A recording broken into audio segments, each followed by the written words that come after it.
Commander Al stood on the bridge of the Eternal Dominion and looked at the blue planet on the viewing screen.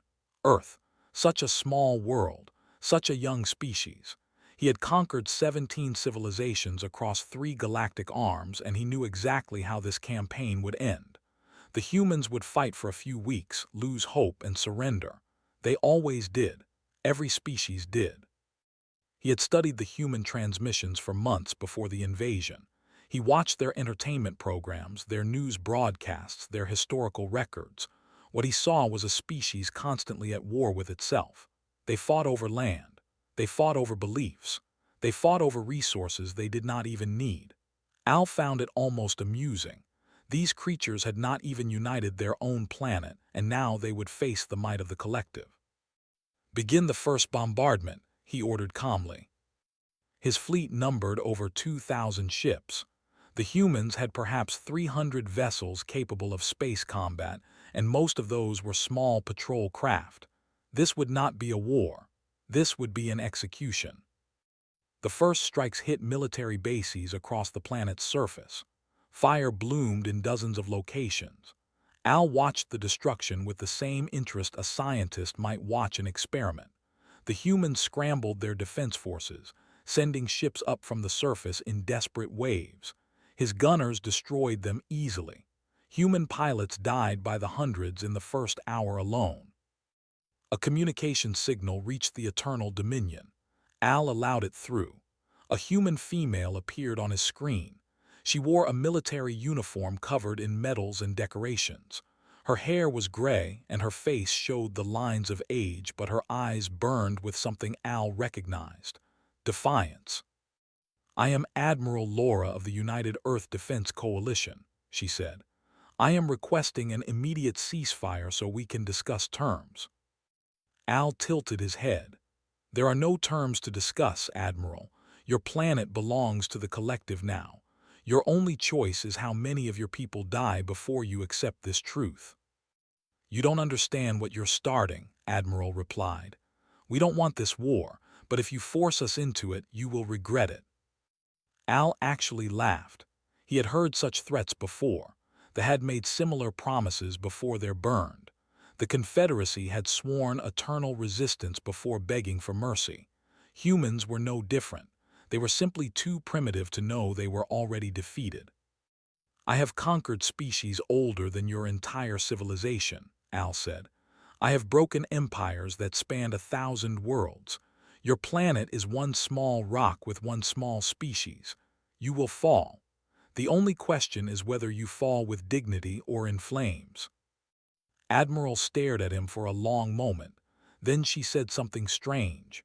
"Remember this conversation, Commander. Remember that we asked for peace first." The transmission ended. Al dismissed her words and returned his attention to the battle. Human ships continued to rise from the surface, and his fleet continued to destroy them. It was almost boring. He had expected at least some challenge from a species that spent so much time fighting itself. On the surface of Earth, the situation was chaos. Cities burned. Military bases lay in ruins. Millions of people fled toward shelters that could not hold them all.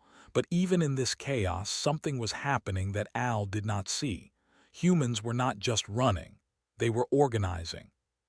Lieutenant Shaw was 26 years old and had never seen real combat before today. He sat in the pilot's seat of a small fighter craft aboard the carrier Defiance, waiting for orders. Around him, other pilots sat in their own ships, faces pale with fear. They all knew the odds. They all knew most of them would die today. The voice of Captain came through the radio. "All pilots, we are launching in 3 minutes. Our mission is to buy time for the civilian evacuation ships. Do not expect to survive.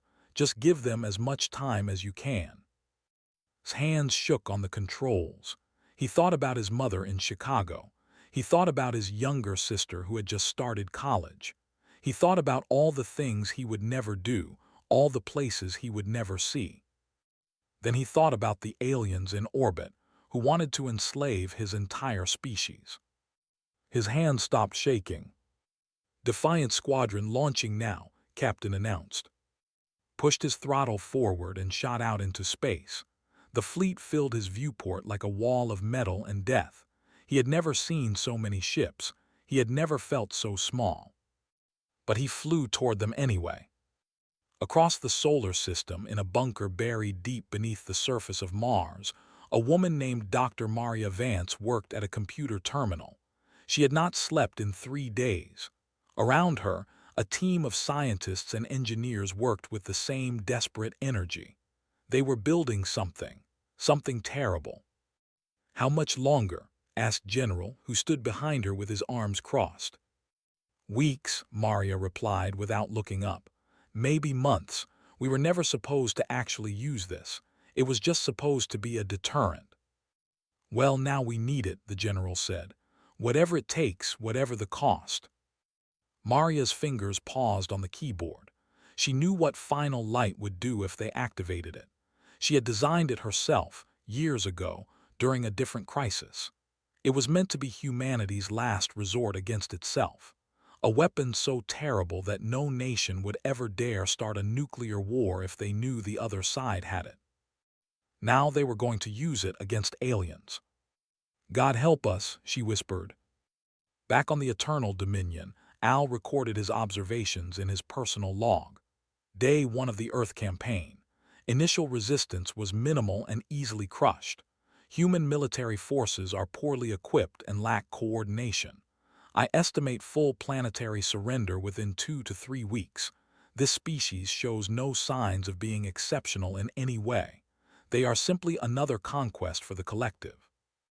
He saved the log and looked back at the viewing screen. Human ships still burned in the void. Their planet still turned slowly below, covered in clouds and blue water. Such a pretty world. It would make a fine addition to the collective's territory. Al felt no concern at all. He had done this many times before. He knew exactly how it would end. He was wrong.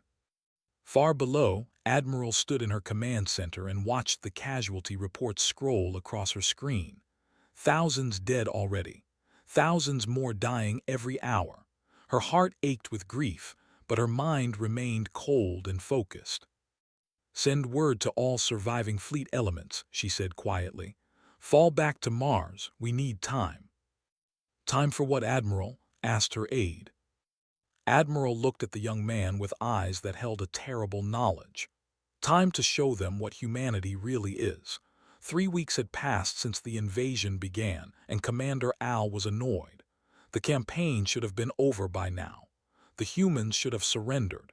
Instead, they had retreated to a defensive line around Mars and continued to fight. He stood on the bridge of the Eternal Dominion and studied the battle reports with growing frustration. His fleet had destroyed over 400 human ships. They had killed millions. They had burned cities and crushed armies. And still the humans fought on. What bothered Al most was something he could not quite explain. Human tactics were changing. In the first week, his commanders had easily predicted human movements.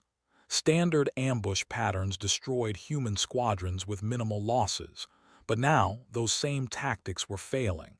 The humans had learned. They had adapted. They were doing things that no species had ever done this quickly. "Vice Commander," Al said, "explain to me why we have lost 12 ships this week." Shifted uncomfortably. He was a veteran officer, but even he seemed uncertain. "Commander, the humans have changed their attack patterns. They no longer engage in direct combat. They use hit-and-run tactics. They hide in asteroid fields and strike at our supply lines. When we chase them, they lead us into traps." "They learned this in 3 weeks." "Yes, Commander, they study us. After every battle, they analyze our tactics and develop countermeasures. It is unprecedented." Al turned back to the viewing screen. He had conquered species that had been waging war for thousands of years. None of them had adapted this quickly. Humans had been a spacefaring species for less than 2 centuries, and they were already evolving their military strategies faster than the collective could respond. He did not like this. 2 days later, a human supply convoy was detected moving through the asteroid belt. Al sent 15 ships to intercept and destroy it. Standard procedure. Easy victory. The convoy was a trap. Lieutenant Shaw had volunteered for the mission. His small fighter was hidden among the asteroids, along with 24 other human ships. They waited in silence as the squadron approached the convoy, which was filled with empty containers and remote-controlled drones. When they were in position, gave the order, all ships attack. The human fighters burst from their hiding spots like angry wasps. They struck the ships from every angle, focusing fire on engines and weapon systems. They were caught completely off guard. They had expected helpless transport ships, not a coordinated ambush. Flew his fighter straight at a cruiser. Its defensive guns tried to track him, but he was too fast, too unpredictable. He released his missiles at point-blank range and pulled away as the cruiser's engine section exploded. The battle lasted 11 minutes. When it was over, 9 ships were destroyed and 3 more were crippled. The humans lost 8 fighters, but they had achieved something remarkable. They had won. His fighter was damaged in the final moments of the battle. His engine failed, and he drifted helplessly in space. A ship captured him before rescue could arrive. They brought him to the Eternal Dominion. Al wanted to understand these humans. He wanted to know what made them different. So he ordered the prisoner brought to an interrogation chamber and went to question him personally. Shaw stood in chains, bruised and bleeding from his capture. But he did not look afraid. He looked directly at Al with the same defiance that Admiral had shown weeks ago. "You destroyed 9 of my ships," Al said. "You killed hundreds of my soldiers. You are either very brave or very stupid." "Maybe both," replied. Al studied the young human. He was not impressive physically, smaller than a weaker, slower, yet he had fought like a creature possessed. "Why do you continue to resist? Your species is outmatched. Your defeat is certain. Why not accept the inevitable?" Smiled. It was not a pleasant smile. "You think you understand us because you watched our television shows. You think you know what we are because you read our history books, but you don't know anything. Then educate me." "We've been fighting since we came down from the trees," said. "We fought with rocks, then spears, then swords, then guns, then bombs that could destroy entire cities. We have spent our entire existence learning how to kill each other. You think a few weeks of losing makes us give up? We've lost before. We've lost millions. We've lost everything, and we always come back." Al felt something cold in his chest. He did not recognize it at first. He had not felt it in centuries. It was the beginning of doubt. "You will break," he said. "All species break eventually." Shook his head. "You haven't seen what we're capable of, not yet." Al ordered the neural extraction. It was a brutal process that ripped information directly from a prisoner's mind. No species had ever resisted it. The pain was beyond description. Screamed, his body convulsed. Blood ran from his nose and ears. The process lasted 6 hours. He told them nothing. When the extraction was complete, Shaw lay on the floor, barely conscious, his mind damaged but unbroken. The technicians were confused. This should not be possible. No organic brain could resist neural extraction. But had. On Mars, Dr. Maria Vance received word that Lieutenant Shaw had been captured. She had never met him, but she knew what his sacrifice meant. He was buying them time. Every day he resisted was another day for her team to work. Final Light was nearly ready. The weapon systems were online. The singularity generators were stable. All that remained was the targeting matrix, and that would be finished within the week. Maria looked at the data on her screen and felt sick. She had created something that should never exist. A weapon that could tear holes in the fabric of space itself. A weapon that could destroy fleets, planets, even stars if she wanted it to. She had built it years ago as a theoretical deterrent, a mathematical proof that humanity could end itself if it chose to. No one was ever supposed to actually build it, but they had. and now they were going to use it. "Doctor," said one of her assistants, "General is asking for a status update." Maria closed her eyes. "Tell him we'll be ready in 5 days." Meanwhile, Admiral was coordinating the largest military operation in human history. Ships from every nation on Earth were gathering at Mars. Old enemies worked side by side. Countries that had been at war for generations now shared technology and resources. Humanity was uniting in a way it never had before. "Admiral," said her communications officer, "we're receiving reports from the occupied zones.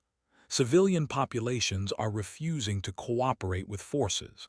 There have been riots, sabotage, and armed resistance in over 40 cities." Nodded slowly. "Good. Ma'am, the casualties are enormous. Thousands of civilians are dying every day." "I know," his voice was heavy with grief, "but they're showing the something important.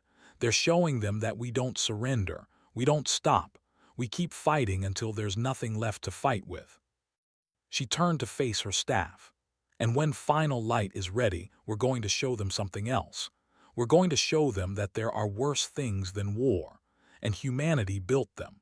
2 months into the invasion, Commander Al began to study human history with an obsession that worried his officers.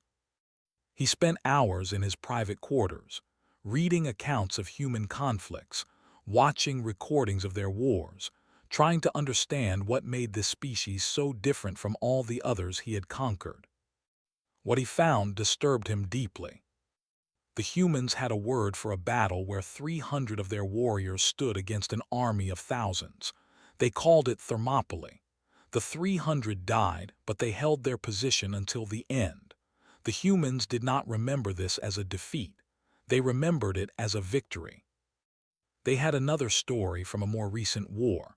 A city called Stalingrad. The enemy had surrounded it, bombarded it, reduced it to rubble. The defenders had no food, no supplies, no hope of rescue. They fought anyway. They fought for months. They fought until the enemy was the one who broke. Al read about something called the Alamo, a small fortress where a handful of humans held out against an army for 13 days. They all died, but their deaths inspired millions more to join the war. The humans had a phrase for this: "Remember the Alamo." They turned their defeats into rallying cries. No other species did this. When they lost a battle, they mourned and tried to forget. When they suffered defeat, they negotiated for peace. But humans remembered their losses. They honored them. They used them as fuel for more fighting. Al watched footage from something called World War II. He saw cities reduced to ash. He saw millions of bodies. He saw weapons that could destroy entire populations. And he realized something that made his blood run cold. Humans had done this to each other. Not to alien enemies, not to foreign invaders, to themselves. They had developed weapons capable of ending their own civilization and had used them against their own kind.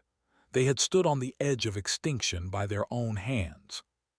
And they had survived. "Vice Commander," Al said one evening, "have you ever considered that we may have made a mistake?"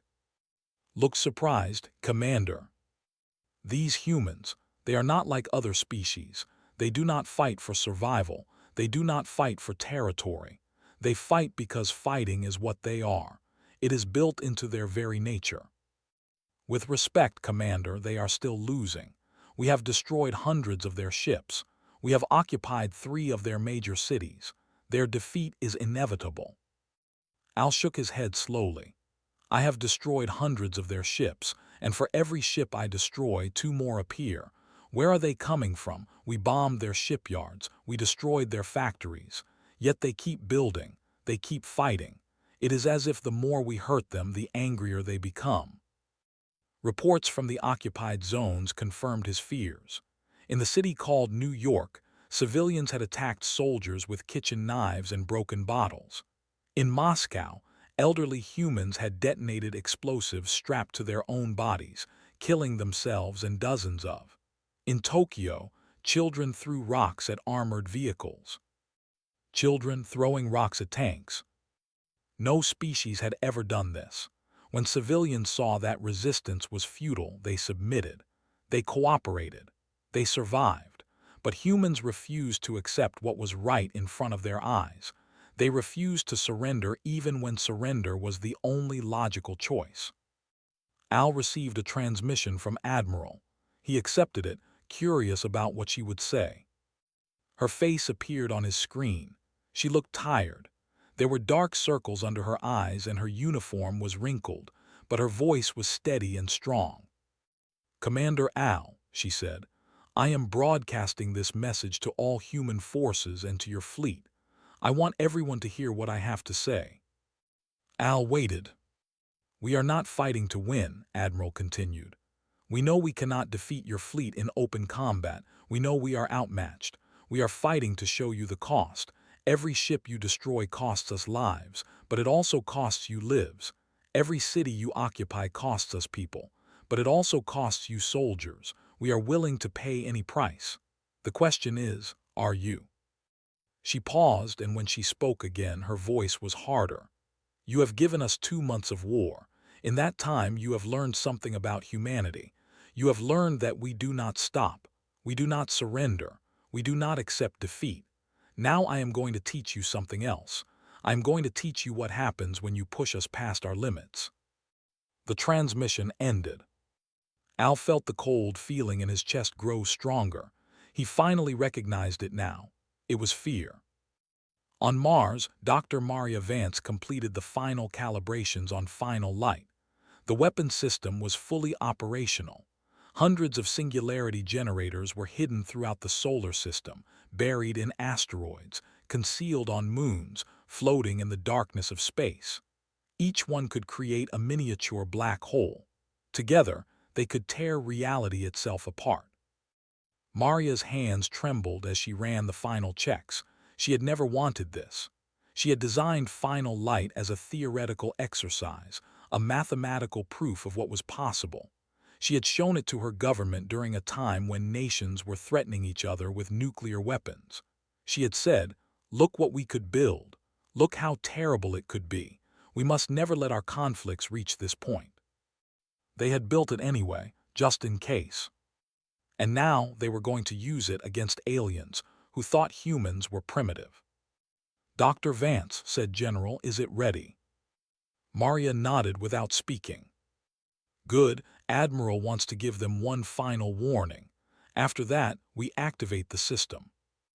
Maria turned to look at the general. "Do you understand what this weapon does? It creates artificial black holes, tears in space itself. Nothing survives contact with it. Nothing. We're not just going to kill their fleet. We're going to erase it from existence." "I understand. And you're okay with that?" General was quiet for a moment. Then he said, "My daughter was in Chicago when they bombed it. She was 7 years old. So yes, doctor, I am okay with that." Maria had no response to that. She turned back to her console and waited for the order. In a cell aboard the Eternal Dominion, Lieutenant Shaw heard explosions in the distance. Alarms were sounding. Something was happening. He smiled despite the pain in his broken body. The door to his cell opened.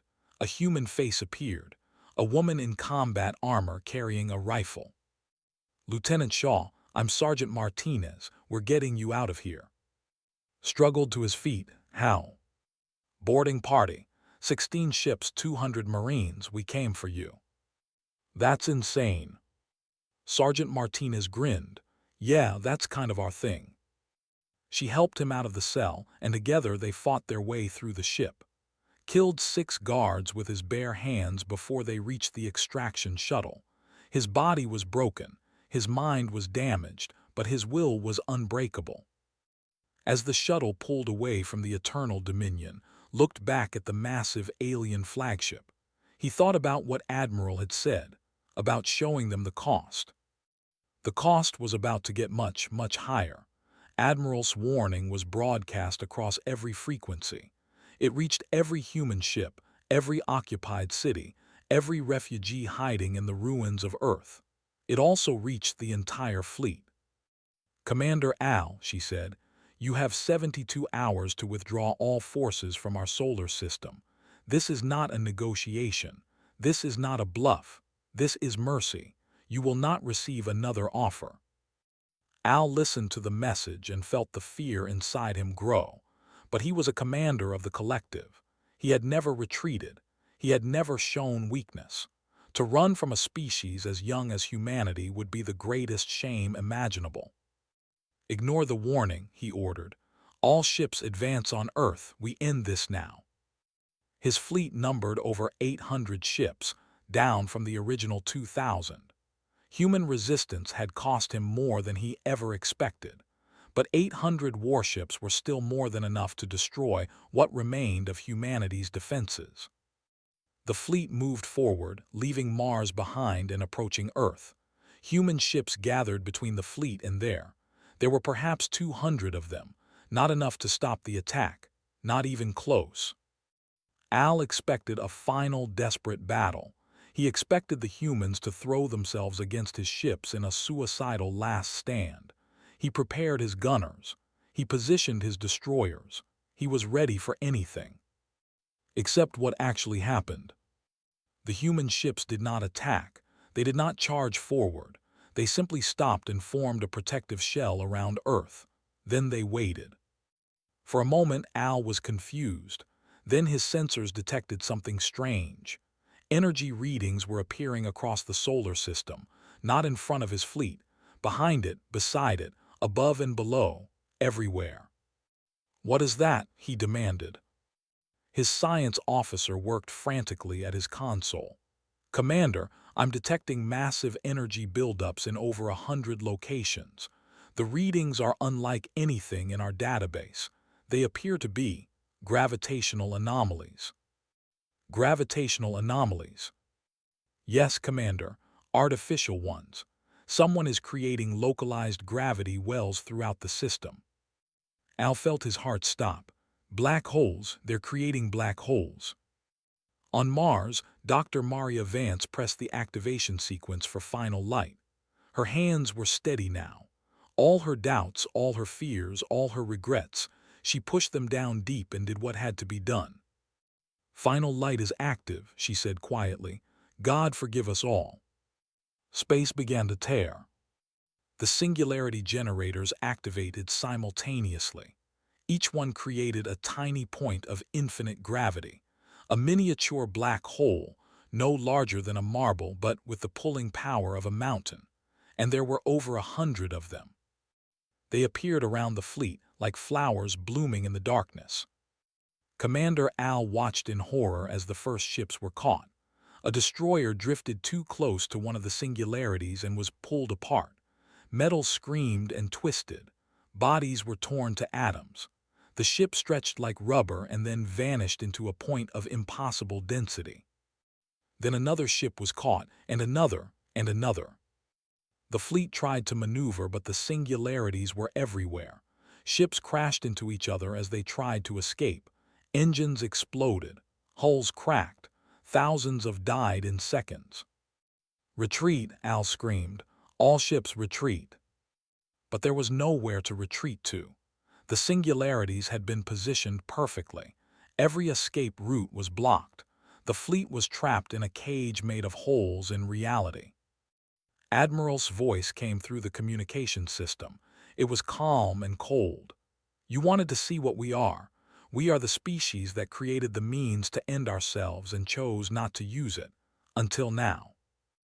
Al could only stare at the destruction around him.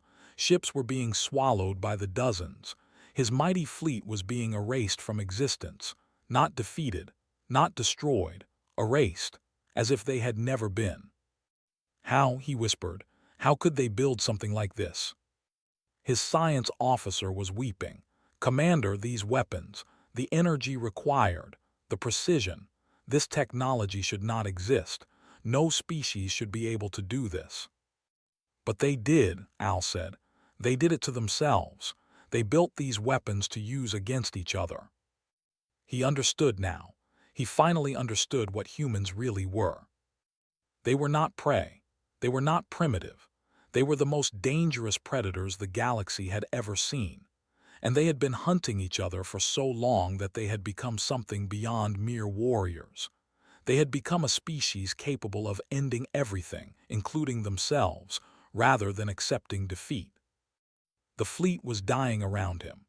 Two-thirds of his ships were gone, pulled into singularities or torn apart by gravitational forces. The survivors huddled together near the Eternal Dominion, trying desperately to find a safe path out. A human ship approached. It was small, barely worth noticing, but it flew directly toward the Eternal Dominion with no fear at all. "Commander," said his communication officer, "we're being hailed." "By whom?" "The human ship. They're requesting to dock." Al almost laughed. "They want to board us in the middle of this."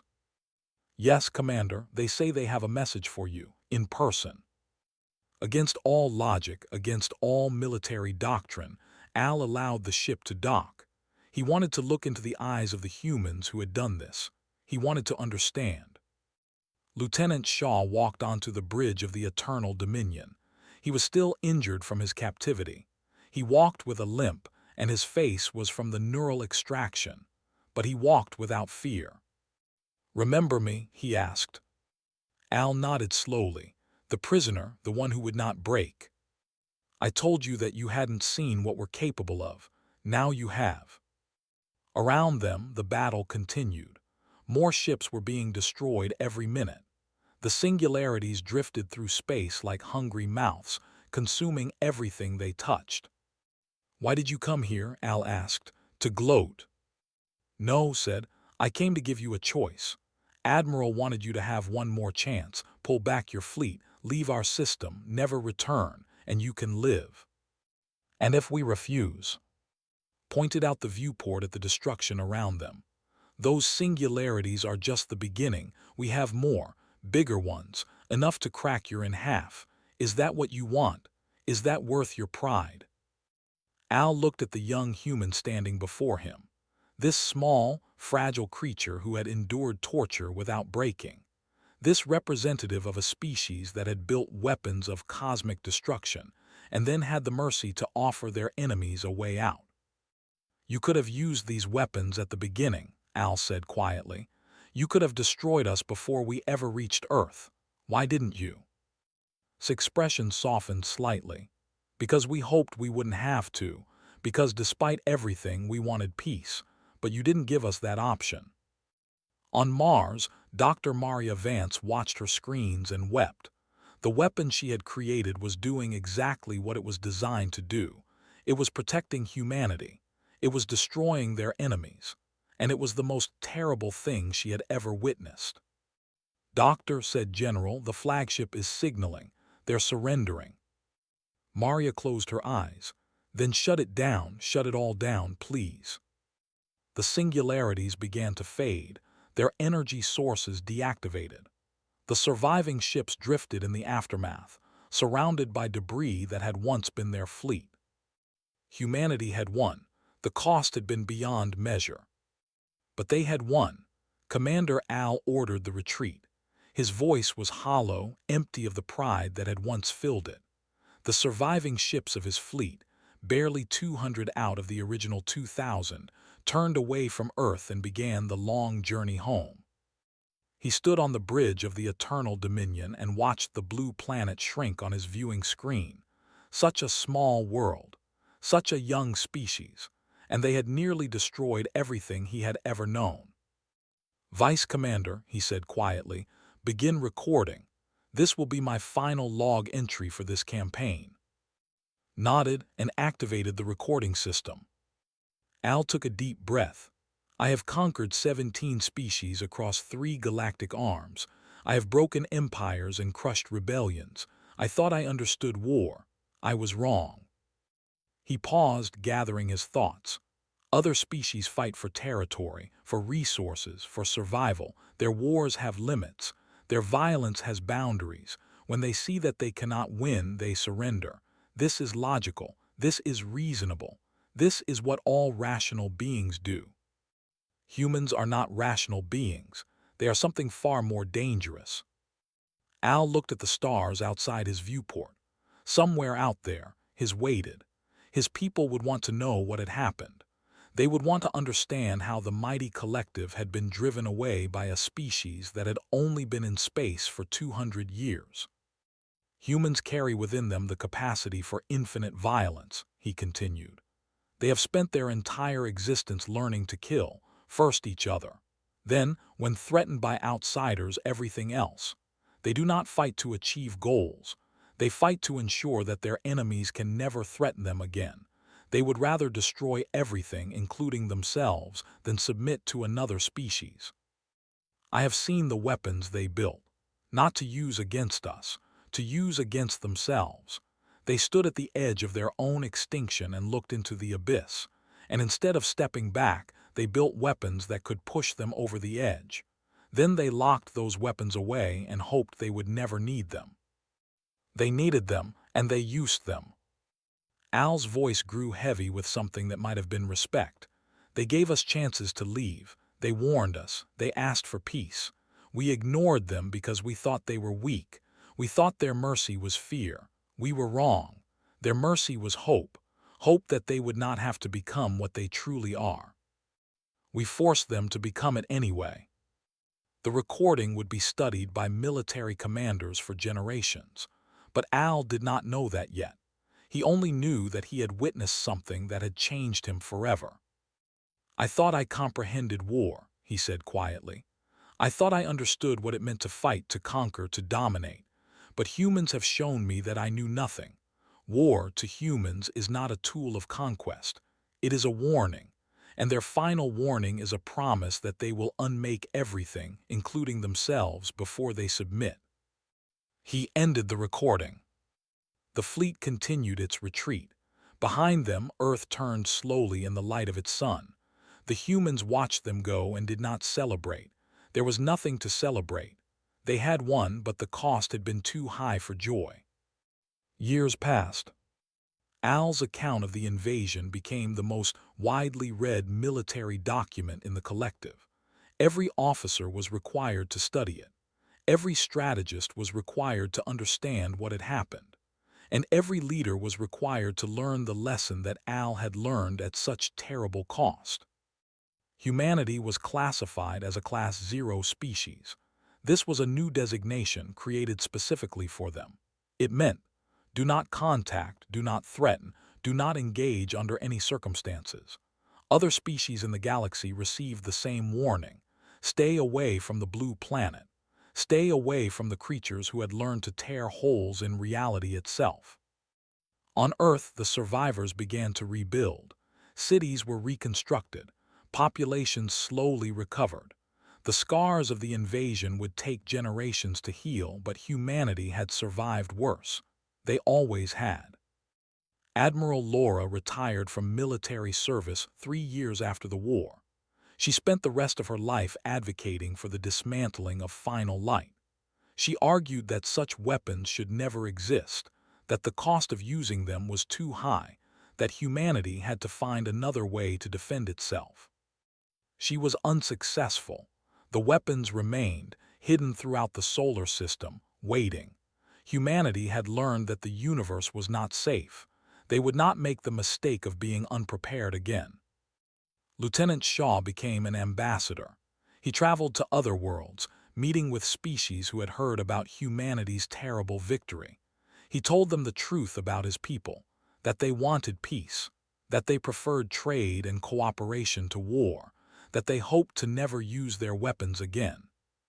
But he also made sure they understood what would happen if humanity was threatened. We don't want to fight, he would say, but we will. And if we have to, we won't stop until our enemies are gone, not defeated. Gone, that is what we are. That is what you are dealing with. So let's be friends instead. It's easier for everyone.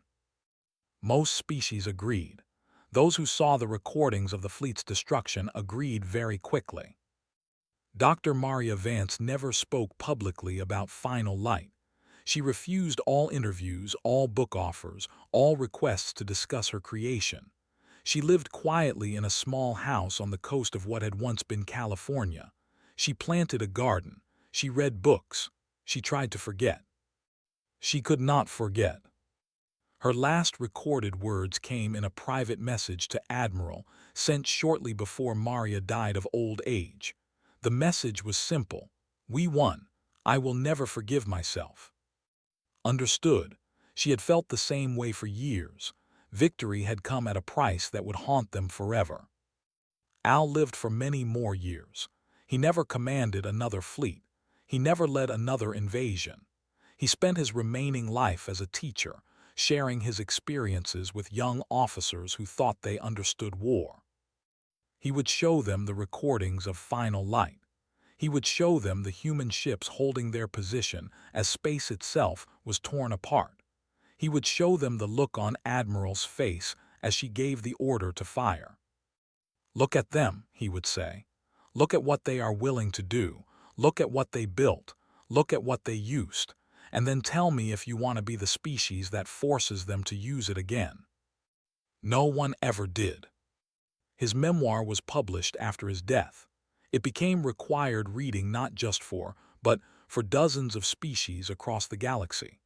The final line became the most famous sentence ever written about humanity. Al had spent years trying to find the right words. In the end, he kept it simple. Other species wage war until they achieve victory. Humans wage war until the concept of war itself is afraid of them. The galaxy took note. Humanity expanded slowly, peacefully, building relationships with species who were wise enough to be friends instead of enemies. The weapons of Final Light remained hidden, waiting, a silent promise that humanity would never make again unless it had to. And in the darkness between stars, other species told stories about the small blue world and the dangerous creatures who lived there. Creatures who had faced extinction and refused to die. Creatures who had built weapons that could end everything. Creatures who offered peace first always, because they knew better than anyone what the alternative would cost. Humanity had hoped they would never have to show the universe what they truly were. The universe had learned anyway. And the universe would never forget.